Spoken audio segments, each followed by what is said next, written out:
You've entered the Alchemist Archive, where inner work meets outer impact, and the creators who are shaping what's next. Hey guys, Matt here, and welcome back to another episode of the Alchemist Archive. Today we're talking to Kerry Stutzman, a parentologist. Kerry's a licensed marriage and family therapist. She's also a keynote speaker, along with her son Palmer, on protecting kids' mental health during divorce. She's a clinical supervisor and an expert witness. And we're going to jump right into the conversation. So here we go. I had a really bad divorce, and people used to always say, "Oh, it takes 2 to tango," right? So hmm it must be both. If it's high conflict, it must be both. But one of the things that I learned is that it takes 2 people to have a really good split up, whether it's a divorce or a breakup, but it Yeah. only takes 1 to make it a really high conflict event. Yeah. Wow. That's a really good, yeah, it only takes one of the people being outlandishly triggered or whatever. Yeah, one person can derail it. Yeah. So anytime someone talks about an amicable split, I'm always like, "Oh, how lovely." Like, both of those people must have some pretty good skills, Yeah. Yeah. have some pretty solid mental health, like, Yeah. yay them.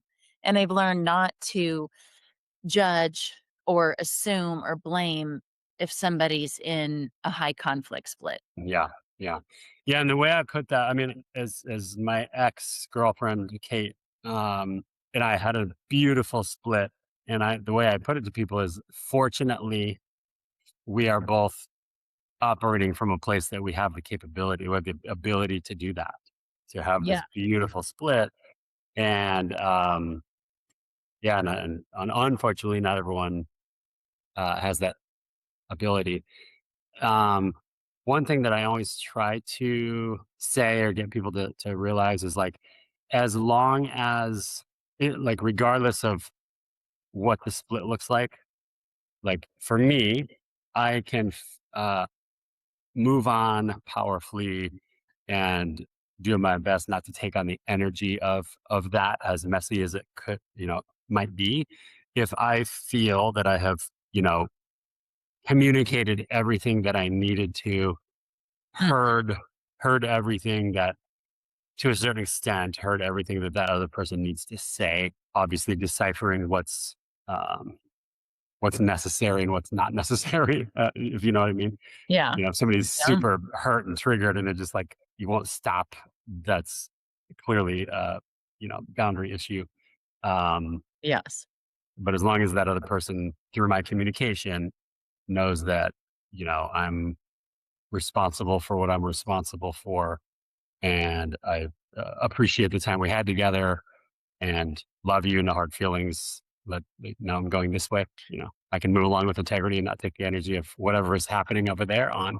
Yeah, right, like, when I was dating David, one of the things I was so curious about was I wanted to hear about his breakups, because Mm. if he was gonna go through a list of the breakups of his previous relationships and tell me like, "Oh, she was a whack job and she Yeah. blew things up and she blindsided me," I'd be getting all this data that would be going, "Warning, warning." Yeah, But totally. instead, he was like, "Here's how it ended, and here's what we learned, and we're still civil with each other," and it was super informative for someone dating and trying to assess, "Is this someone I even wanna keep having more dates with?"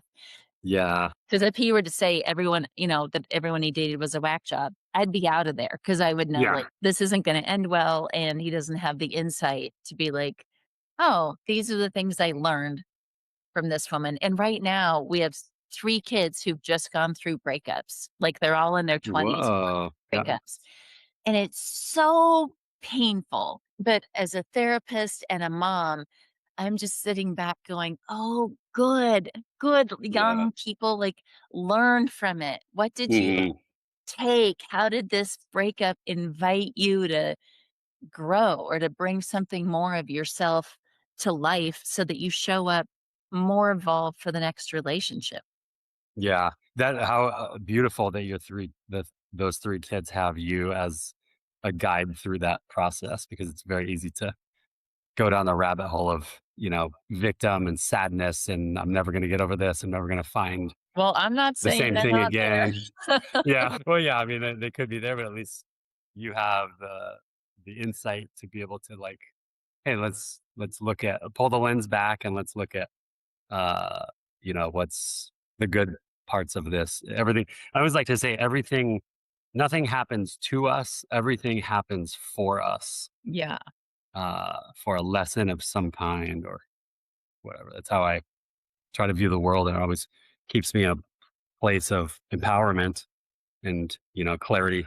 So, I so love that. I have, um, 3 boys, and they went through my hard divorce. I mean, they were children of a hard divorce, and there was a lot of toxic fallout from that, and when one of them was, like, 21 or so, we were talking, and I said, "If you could have your childhood to do over, and it didn't have that huge disruptive like, all the pain and discomfort that came from this high conflict divorce, would you redo it? But there's one caveat, and that is if you redo it, you have to give up what you learned from it." oh wow. And this 21-year-old was like, "Nope, I wouldn't do it." Like, I'm grateful for what I learned from all the pain. And it was like, Wow. okay, there can be peace even when there's a lot of pain if there's learning, like, not to be Pollyanna and minimize the pain, but on Mhm, the other mhm. side, like what you're saying, if at the end the people can be like, "All right, that expanded me, or that impacted my career choice, or Yeah. whatever," then it was Yeah, worth that yeah, that helped me be this particular way in the world because I don't wanna be that or, anything. There's so many things that you can extrapolate from every experience to be like, it's all a part of me and how I am now and, and we don't want sometimes not for the better, but Yep, and we don't wanna do, like, a cognitive or a spiritual bypass, like, we still I think as a therapist, I think we still need to let the feelings move through us and oh be my god, yes. present with them and not just be like, "Oh, I'm good, it's gonna be all for good." Like, I Yeah, used to do that, and now I'm like, "Alright, I'm gonna grind through the suffering and the feelings, but yeah. trust that on the other side, there will be some peace." Yeah. Actually, it's funny, that reminds me of the night that Kate and I, 2 New Year's Eves ago, music festival down here is when Kate and I had the conversation to split.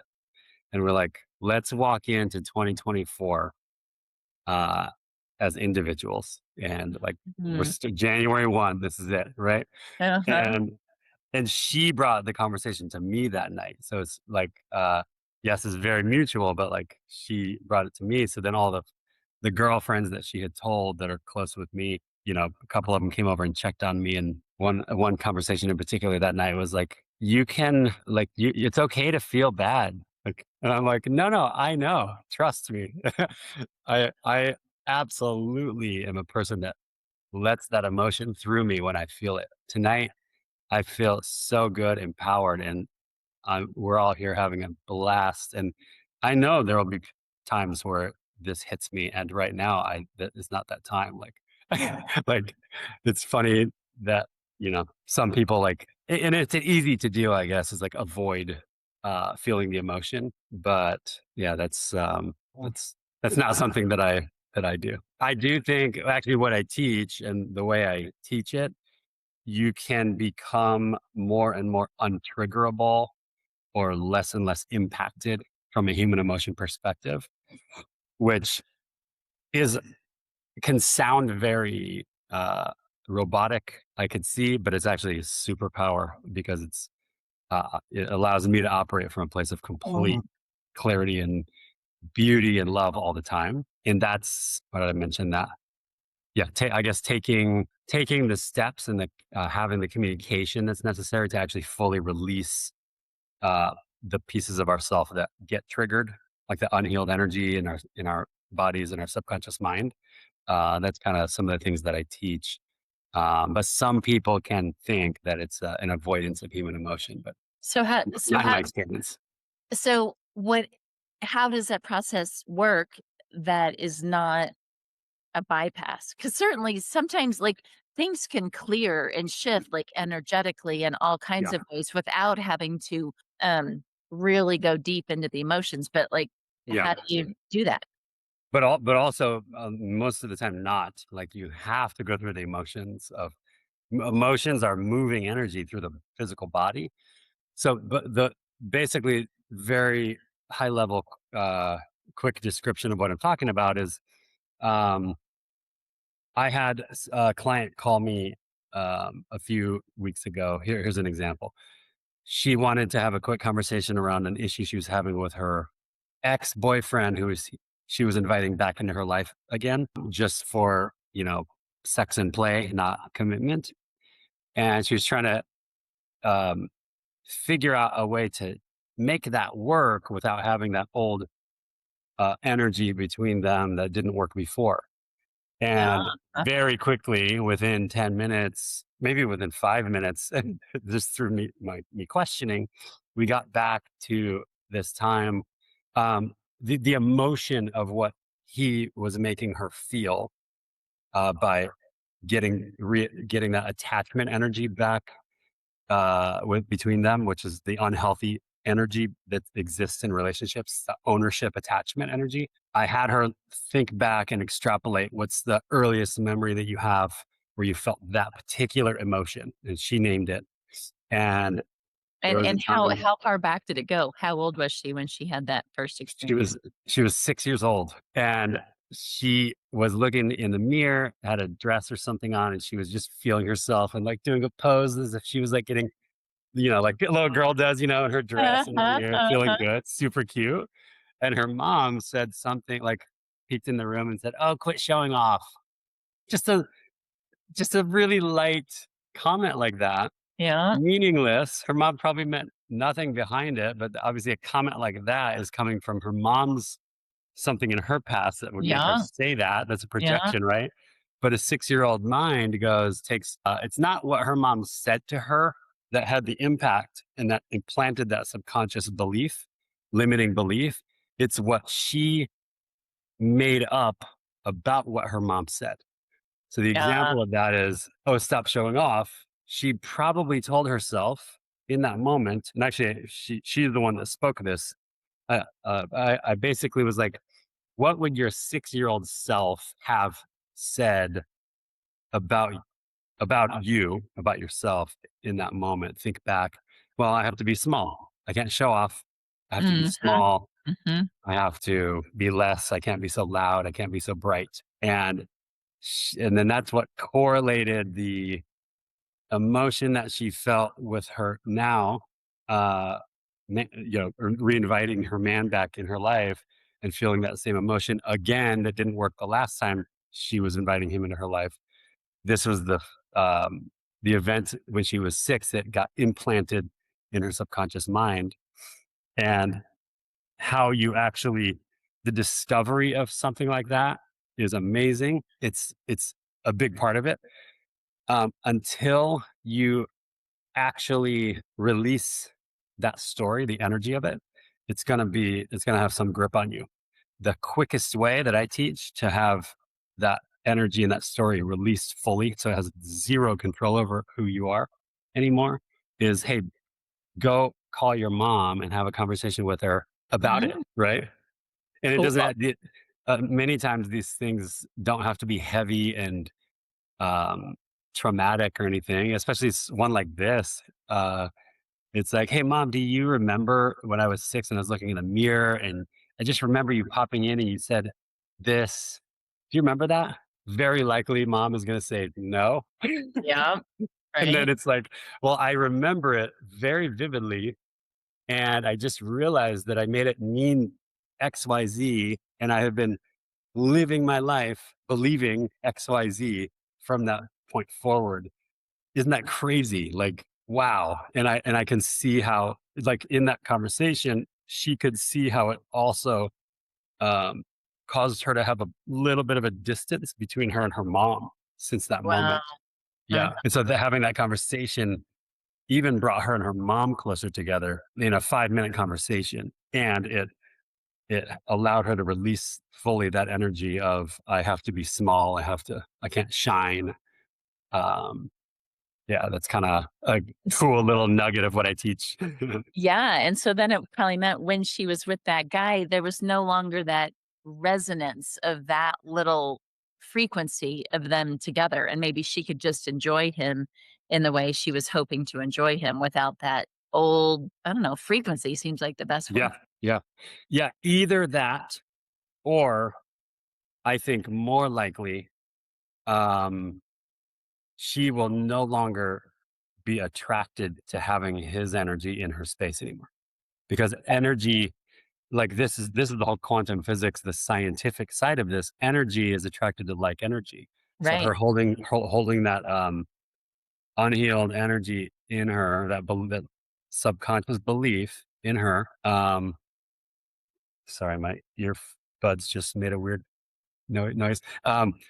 Holding that energy in her, now that's uh, released, or at least on some level shifted.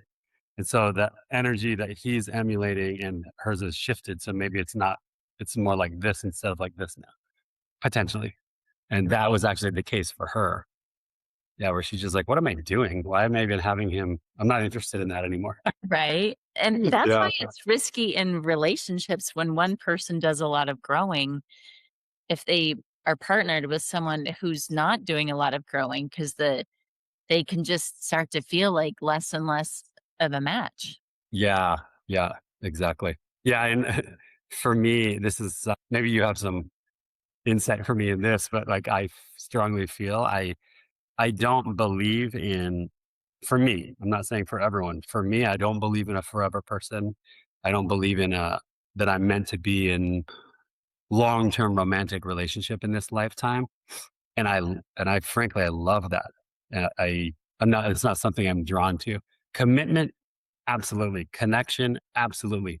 Deep, deep love, absolutely. For a period of time, as long as I and she are like elevating each other continuously. And Mhm. when that happens, if we're not feeding each other energy and elevating each other, then maybe it's time to revisit, because maybe one of us or both of us have grown in another direction, and that is beautiful. It's fine. It's completely normal for me. Right. Yeah.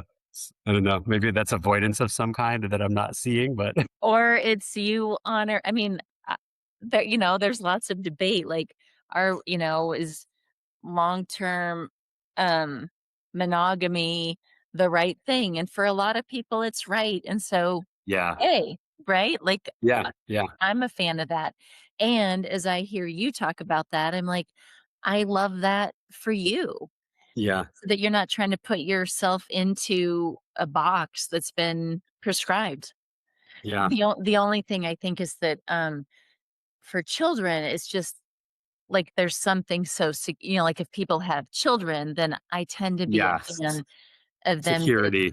raised by both loving parents. Now, Absolutely.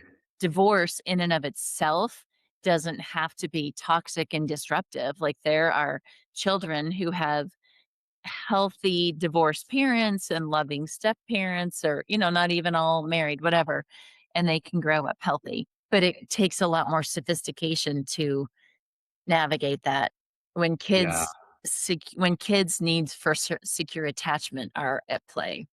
yeah. Yeah, so tell me, this is a great, uh, guys, parlay into what I wanted to ask you about your practice. You do family, I guess what do you call what you do, family therapy, or, I call myself a parentologist, and okay. I'm really focused on kind of the experience of being a parent, and that is it can be both parent coaching, like the parent Mhm. skills we need. It can be the internal work that, gets prompted by stepping into parenthood because it makes us face what we got, what we didn't get, the patterns we had. Yeah. It means I work with couples because parenting can stress a relationship.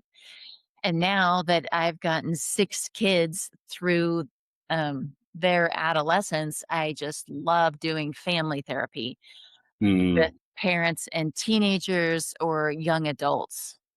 okay, wow. So And you've been doing that for how long? I've been teaching parenting classes for 25 years, and I've been a therapist for like 17 or 18 years. Okay. And it's just kind of followed me, like, first I specialized in parents with little kids because that's where I was, and then parents of teenagers, and now I kind of cover the whole range, but man, I watch so many relationships with it's often the teenagers that are inviting their parents in for therapy. The I have a teenage friend. Yeah, I have a friend that this literally just happened about 2 weeks ago, and his mind was blown, and I was like, "Well, this is amazing because it shows what a great father you have been and mother she has been because they have the guts to be able to pull you guys into this. It's beautiful." Like, Yeah, that the kid wants the relationship, but yeah. they're like, "It has to be healthy, and you parents have some growing up to do." Like, fascinating. Man, kids are so automatically advanced in their consciousness, from the get-go these days. It's ridiculous. It's Yep. amazing. Not all of them, but definitely Not all of them. a Not all. lot of them. And so then to get to help them, like, look at their patterns, and I just had a family and where we did a family sculpture where one of the kids put the whole family into I said, "If you were gonna make a sculpture of the way your family is now, put everyone in, like, think about distance from each other, are they big, are they small, and which way are they faced?" And, oh, it was powerful, it was hard for one of the parents to Mm. see their role, and then they talked about it, and then about 10 minutes later, I'm like, "Okay, now put yourself into a sculpture, together, all of you make a sculpture of how you want your family to be." Are And you that like sculpture, you mean like with clay or no, what do you like, mean? with their bodies. Like Oh, gotcha. Okay. for example, like, in one, like, one parent was faced this way and the other parent was faced that way, and the teenager was between the 2 of them, Yeah. feeling like she was navigating these parents and the other sibling was way off looking out a different direction. Oh And my where god. they ended up, where they wanted to be, was they were all standing, like, the 4 of them to get like, together, slightly faced in towards each other, but also each of them Forward. facing towards their own life. Mm. And they all had their arms intertwined enough that they were touching each other, but they still had the flexibility, like, they could move into a circle, but they could arch out, and they had freedom to move. They weren't locked, like, Right. face to Yeah. face, a full body Being hug. like, codependent on each other. Yeah. Yeah, just like a good dance, right? A couple Yeah, yeah. can't dance just locked in an embrace. They have to give each Right. other room to step sideways and twirl around and look around a little and then come back together. It's Yeah. the same with healthy families. Yeah. Wow, what a beautiful, like, physical activity to create a future for a family, you know? Yeah, and so especially when you get teenagers and teenage boys, it's just so much more effective than just words, Yeah. Yeah. physical. Totally. Is there a, I know you are combining so many different things that you've picked up and learned over the years, but is there a methodology that you call your, your secret sauce, or like how are you implementing that with your clients? What a fun question. And I want to ask that one Yeah. back to you. Yeah. I think my secret sauce with family work is one, looking at patterns and recognizing where we get stuck in patterns and how Mm. any one member of the family has the ability to change their part of a pattern. And two is not just focusing on what the problems are, but looking at the strengths. So like I use the metaphor of a garden a lot. I've always had a rug in my office that has some kind of flower motif because it's like it's easy for a family or a couple to come in and be like, "Look at all these weeds in this garden, like in this Yeah. relationship, it's not working." And they wanna mow down the weeds, but if you do that, then you will mow down the little flowers and the plant and the Mm. healthy plants, and sometimes those flowers need a little space, a little more water, a little more fertilizer, and so I'm Mm. always asking like, okay, what are the weeds in this family system? And what are the things that are going well that need more space, more water, more sunshine, more fertilizer to bloom, because otherwise therapy can feel so daunting if all you're doing is talking about what's broken Yeah. and like what's strong that you just need to like do some more reps and build muscle so Yeah. that it Yeah. becomes normal. And I also, something that comes up, a couple other parts of my secret sauce. One is we have a motto. I have a motto, wait for it, that says, I will not Will shoot. not should. Oh my god, I say that. Are you shitting on yourself? And so when people should on each other or should on themselves, Yeah. we talk about it. And another motto, oh, I got 3 of them. Love Wait, it. where'd the other one go? Hold on, it's in here. Is, live imperfectly with great delight. Wow. I And, love how a the lot of E is backwards too. It's so sorry, good. what'd you say? The E is backwards imperfectly. Exactly. It's so By imperfect. by design. And so I love to just normalize for couples and for families how no family is perfect. And if we were perfect parents or members, we would totally screw up our kids because they wouldn't be prepared to live in a world of real people, Yeah. and so just to normalize and be, I teach, parents to say things like, well, it's a good thing we love imperfect people in this family, to They're way normalize more that. interesting, aren't they? Yeah, right. Yeah. Actually, there's no such thing as a perfect, person. I mean, it's No, it's similar to, like, the perfect is a concept that we all create in our own mind, so it actually an doesn't even illusion. exist. It's an illusion. Yeah. Yeah. Yeah, so I like to dismantle the illusion that a family should be able to do things perfectly all the time. Yeah. I love that. It's beautiful. And then one other piece that I really love is the idea of living fully alive. So I like to ask, like in this relationship or in this part of in your family, like if your family or this relationship was working the way you wanted it to, what part of you would be more fully alive? So that you're having people call out for themselves where they're being, resigned or like, wow, that's very cool. Right? It's always powerful, and teenagers can name it, and parents can name it, because nobody wants to feel suppressed or have to tuck away parts of themselves, but we Yeah. do. And so, and like for relationships, I'm like, if you're attracted to someone, it's like, if you're attracted to someone, what is it that comes to life in you when you're Yeah. with that person? Because Yeah. I think we fall in love with who we are when we are with a certain person. Yeah. Yeah. That's a calibrator for me. What you're talking about right now is my tell of when something's going on for me. Like if I'm is I know that when I'm fully in myself, I bring so much joy. Just Mhm. so much joy all the time. Like it's my inner child is just out playing and it's incredible. And when I'm not doing that and when I don't feel that, that's my tell for, oh, I have something going on. What story am Mhm. I creating? What belief am I holding on to right now? What do I need to let go of? What do I need to do more of or stop doing? Because I'm feeling lower energy. Like I always check in with myself when I'm not carrying that like embodiment of joy that I Yeah, naturally harness. Yeah. I love that that's your an indicator.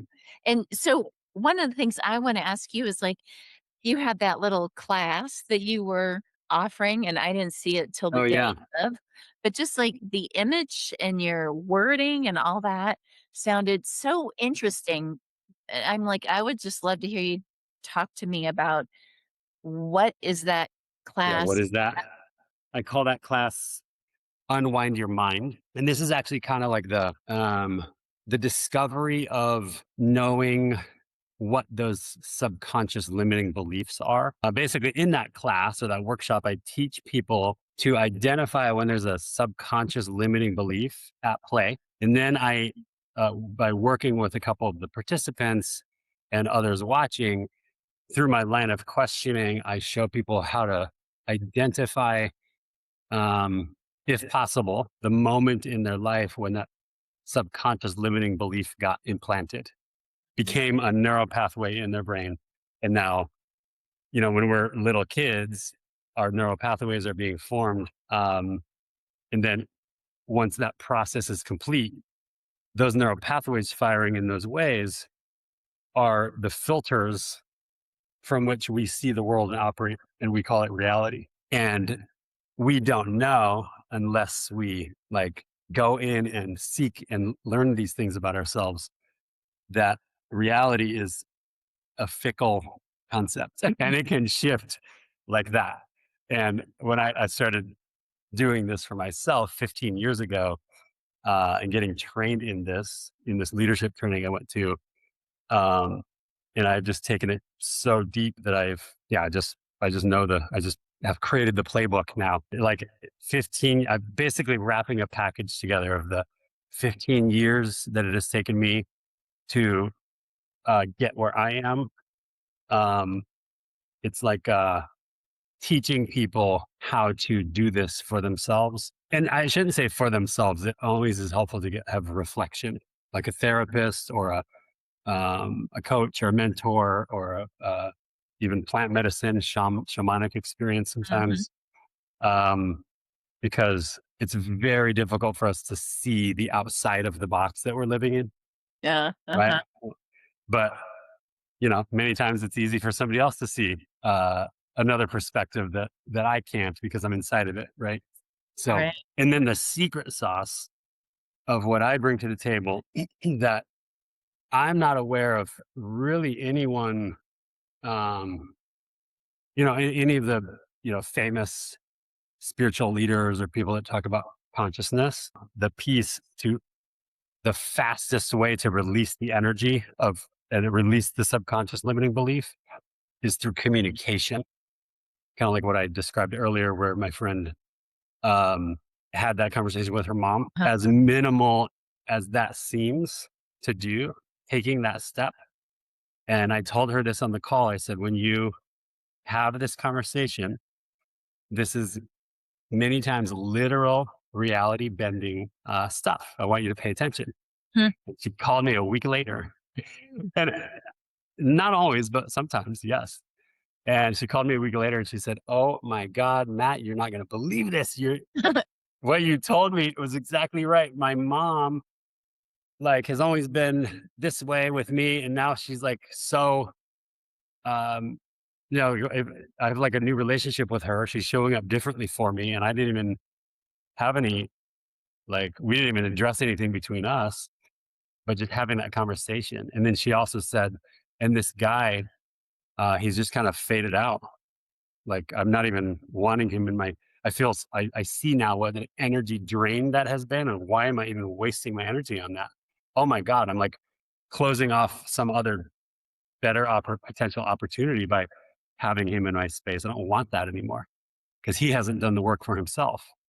Nothing has shifted in his world. So, um, so the life bends the more we get to know ourselves and heal ourselves. Life bends to our benefit. Um, so the secret sauce is the communication piece and bringing lightness to it. And this is a piece that I have mastered over years and years, having these types of conversations in all different topics, some very traumatic and heavy, and some very light and fun. But just having the conversations. And this is where the unwind your mind piece comes in. Um, Unwinding the mind, most of the time, discovering how we are operating from this wound upness in our mind. Like, oh my God, I didn't even realize I had made that up when I was a child, and I've just been operating that way my whole life. I just thought I was that way, and that's one example of many, many, many for all of us. That's the first piece of my entire methodology that I call the soul freedom method. That's like steps 1, 2, and 3, that never ending journey of getting to know yourself at a deeper, deeper levels. Yeah. Wow, so cool. What great work. Thank you. And what if you probably have stumbled across some big trauma. Like, what do you do with that? Like for myself or for others? I think for others. Yeah, for others. It depends on the situation, but, most of the time, like the best way, the most impactful way to release energy, like what I'm talking about, is through communication. It's the quickest, most impactful, most transformational way. Because if you train your nervous system to be able to talk to anyone about anything and have the freedom and the vulnerability and the power to be able to do that, you become untriggerable. Like I'm bringing, can you see that? Like I'm bringing complete vulnerability, complete rawness. I'm here laying my heart out, and then you can choose me or not, or and it's fine. Or you did this to me back years ago, and fuck you, and you need to hear that, or I need to say that, and or like any example like that, communicating, getting that energy out, moving the energy through the throat chakra. Um, Trains the nervous system. First of all, it calms the nervous system at deeper and deeper levels, but it also trains the nervous system to be for us to be able to talk to anyone about anything. And is it sometimes speaking to the person if they still have access for that, or, like, imagining themselves speaking to the person? Okay, yeah, yeah, I didn't fully answer your last question. So sometimes it doesn't really make sense, or it's dangerous, or it's not going to serve the other person in any way, or it'll harm the other person to be in communication. So it's you really have to, you know, decipher on a case by case basis what the best way course of action is to release the energy. And sometimes that's not through communication. Sometimes that is like a role that I play for a lot of my clients is I will take on the persona of that person that they need Mhm. to shout at, or that they need to cry to, or they'll or take on the persona of the person that they need to hear something from. And before I do that, I will get through question, I will get as much as possible the complete world of the situation and the emotion behind it, what they're holding on to, what's been unsaid or unheard completely, so that I can really take on that, and deliver that. And so that's one way. Another way could be writing like, yeah, I'm sure you do a lot of this with your clients too, like writing a letter, burning it, screaming into a pillow, like Yep, all the things. all the things, like getting the emotion out. Like sometimes I will literally feel like this emotion, sadness or anger. And what I have become clear on is if I'm feeling anger, sadness is actually always what's behind anger. So I always try to like, even if I have a hard time, I will literally turn a sad movie on to make myself cry to get to move. Because it can be hard to get there on your own. Yeah, it can be hard to get there. Yeah, but this is another way. Like moving that emotional energy through is so critical. Wow. Mhm. So You cool. know. What good work. That's fun to hear. Thank you. It's fun. I feel like and as you know, like this has not been my identity or who I've been in the world up until recently. It's been something I have done for years, but I have never like put myself out there to my communities in this way. And Mhm. I've always been in real estate, developer, broker. This is the what the world knows me as. And like I've actually also been doing this behind the scenes for 15 years. And now I'm grabbing it fully, and like it feels so soul aligned to share what I have learned for myself. And if it doesn't resonate for people, beautiful. Those that it resonates for, that want to learn and know more, amazing. You know, Yeah. And so what's come to life in you as you have switched to this being the lead part of what you're putting out in the world? Honestly, more lessons. Like this is a never ending journey, right? Like so, there are like I probably obviously don't know this for a fact, but I probably know myself at to the depth that maybe no one else on earth knows themselves, or very, very, very few people know themselves to the depth that I know myself. That's how I feel. I have no idea, but the journey is never ending. There are more subconscious beliefs that I have not been able to locate or become conscious of so that I could do something about my pattern behavior and things like that. It's beautiful. So as I transition into this new identity, this new persona that I'm creating in the world for myself, it's like starting a new business and training everyone in my life about this new thing that I am that I'm doing. Um, Yeah. it's presented some challenges because the world sees me as a real estate guy, not as a intuitive mentor. Yeah, right. They have to file you in a new part of their brain. Exactly. So, like, to answer your question, it's like, okay, staying in the frequency of everything is happening for me. Um, it hasn't been like the floodgates are open and everyone's like wants what I have to say.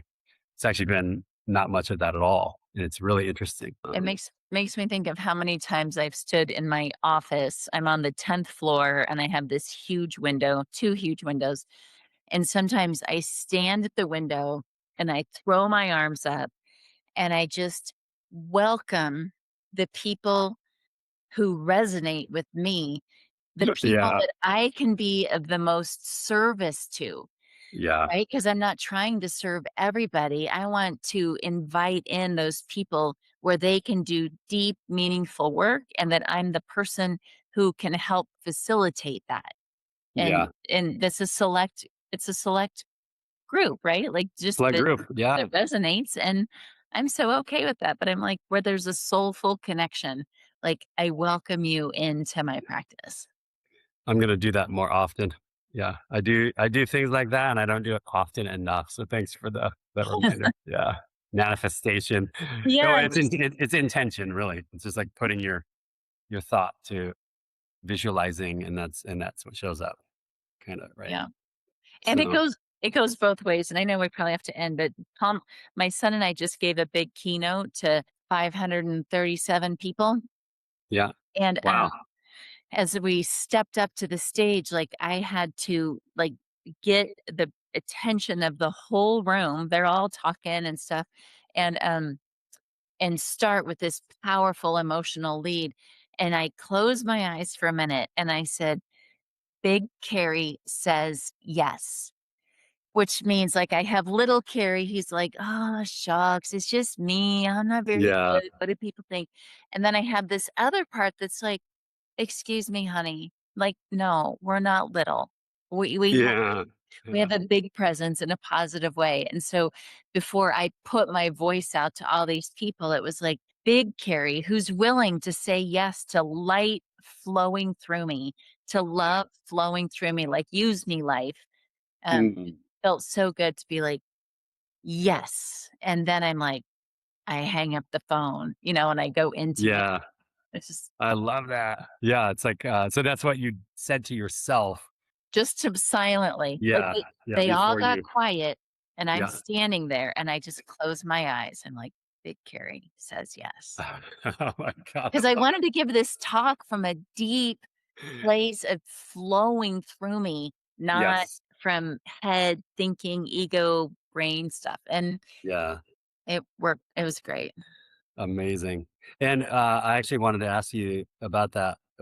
You're basically building a practice with your son? I have a What does collaboration that with look? my son. Okay. So, I have a therapy practice, Okay. therapy and parent coaching and parenting classes, and he has had a coaching practice where he mostly like a life coaching practice where he works with, like, teenage boys, like 12 to 20 something.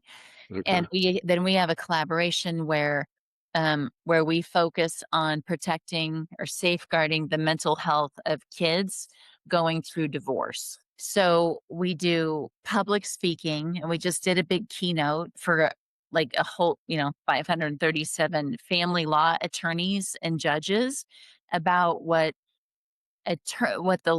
like divorce professionals can do to help parents protect the mental health of their kids. Like, there are things that attorneys can say and do or speak up about or try Mm. to educate that can help protect the mental health of kids. And then we also just made this class.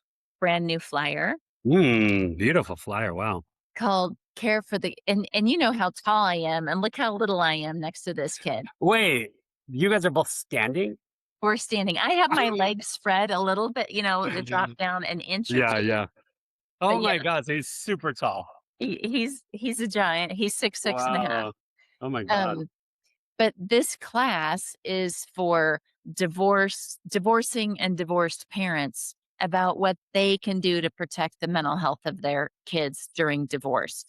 Because Yeah, divorce can be the research is brutal about the impact of divorce on kids, on their mental health, their well-being, their physical health. And we're like, there are things that can be done that yeah, parents can do, whether their divorce is an amicable one or a high conflict one where they're worried about, high conflict dynamics or alienation. There's still things that parents can do to help yeah, protect their wow. kids' well-being. And so that's where we collaborate. We're so passionate about the divorce piece. Amazing. So needed. I mean, I can't even tell you how many friends or romantic partners I've had over the years that they have said that when they were a kid, their parents used them as the bargaining chip between, and the kid was very fully aware of what was happening. Like they were stuck in the middle of the parents fighting and using them, the child, as the negotiating, Yeah, I'll like bet a they bargaining chip. It's remember like, it.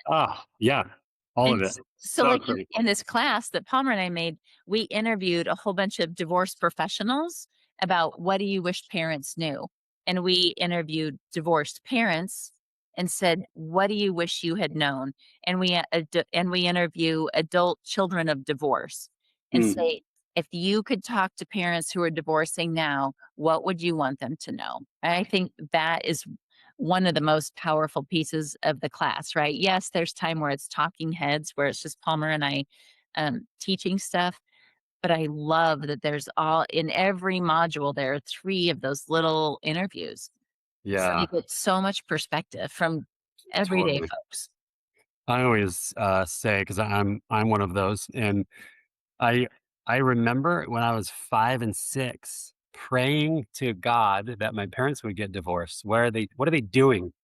And Really? then, yeah, and then when I was 18, they finally did it because it was a traumatic, crazy traumatic experience where I there was always fighting my whole childhood growing up, and there was Oh, one in particular point where me and my brothers like blasted through the bedroom door because we heard screaming or whatever, and that was a traumatic experience, and that was finally when like they split. They're like, okay, and I always say like a lot of parents hold out for the kids.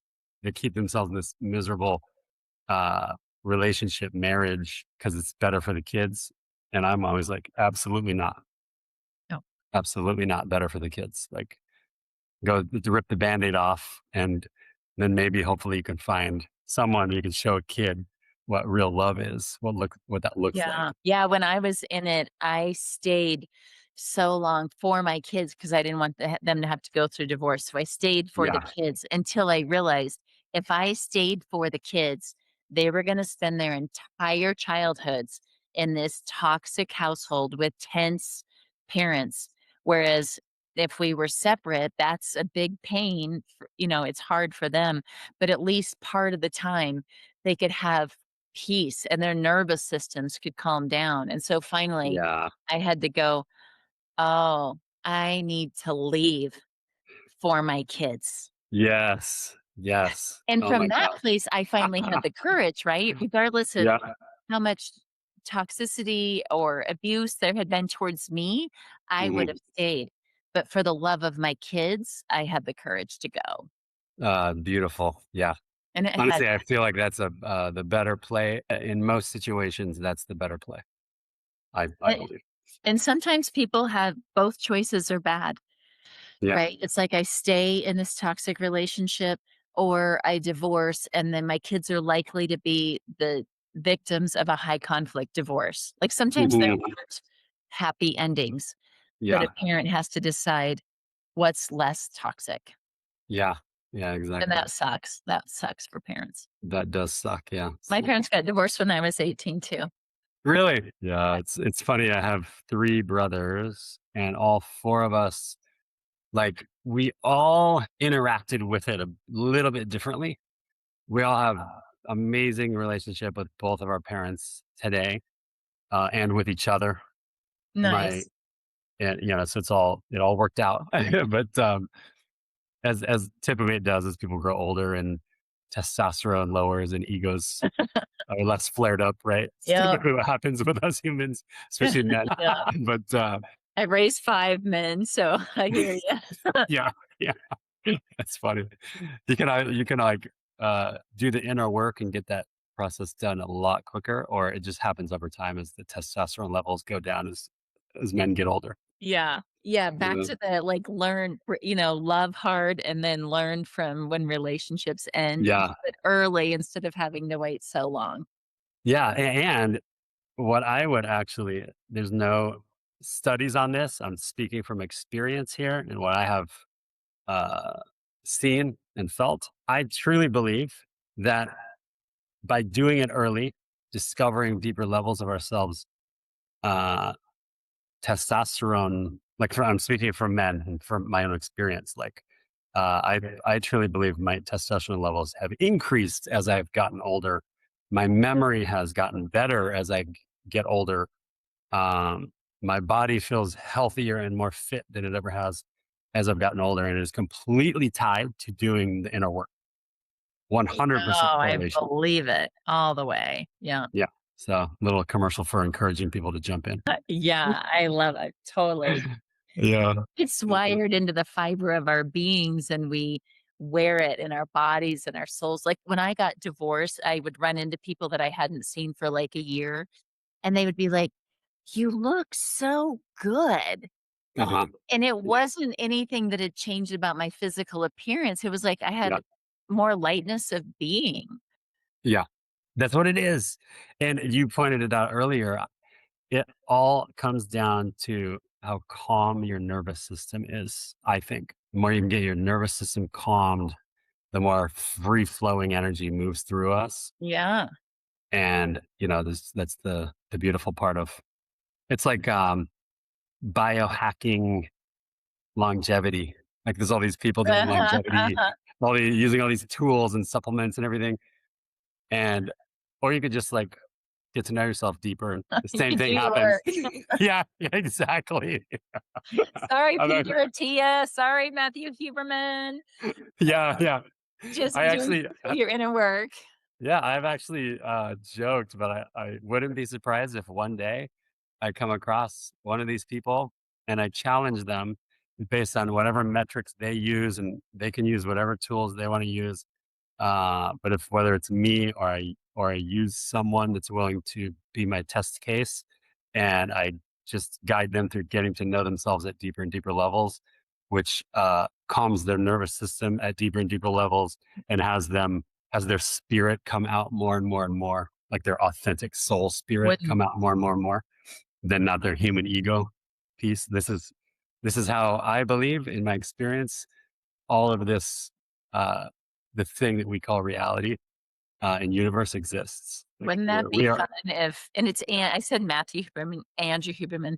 Wouldn't it Andrew be Huber, yeah. wouldn't it be fun if one of either of those guys was like, "All right, all the research still stands, but I really found the secret sauce to Yeah. longevity." Or no, they Yes. call it lifespan or health span. Like, there's longevity, but they're also talking about instead of just living longer years, is it the lifespan or Oh, health it's like span? a Health span. health span. Health Yeah, span. because it's like a, what do they call it? The bio age or something like that. Like, yeah, Yeah, I'm 46 right now, but I feel like I'm 25. Like, what's yeah, the whatever term they use, I have no idea, but yeah, like staying healthy longer, not just living longer, but staying yeah, healthy. yeah, actually being able to live. Yeah. Yeah. Oh, well, this has been so much fun. I've just Yeah, it has. Thank you for taking the time. absolutely. Thanks for asking. That's a wrap on the Alchemist Archive. If you feel inspired, don't waste that. Go create something extraordinary.